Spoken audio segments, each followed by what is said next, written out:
De esta federación que es Cordibais, que la forman 30 entidades del Valle Obregat y que bueno, que no ha sido fácil el camino durante estos 25 años.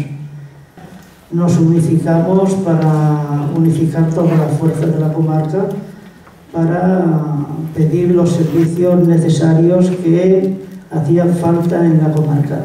Des de la Generalitat, que sí com sembla, perquè els pressupostos de l'Estat estan fent la seva trajectòria i tot i que alguns van prometre esmenes i canvis no els hem vist per enlloc, doncs la Generalitat, evidentment, en darrer terme, tot i que és una competència que té l'Estat, nosaltres ho seguirem reclamant amb el vostre suport, que això ens dona més força, però que sapigueu que si no, doncs des de la Generalitat donarem resposta a aquesta demanda tan justa.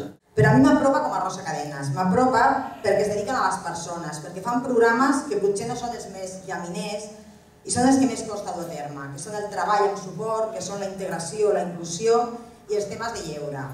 I sobretot en aquests moments socioeconòmics complicats, de crisi, en el que veiem que se'ns està retallant possibilitats, com no, a l'agenda política de totes les administracions, Generalitat, Diputacions, Ajuntaments, tindre'ls presents, estar conjuntament amb ells.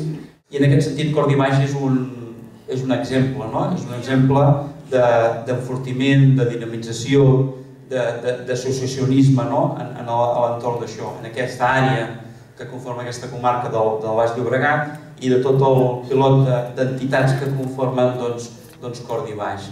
25 anys de treball per a aquella gent que més ho necessita i que a més ha tingut uns fruits molt bons.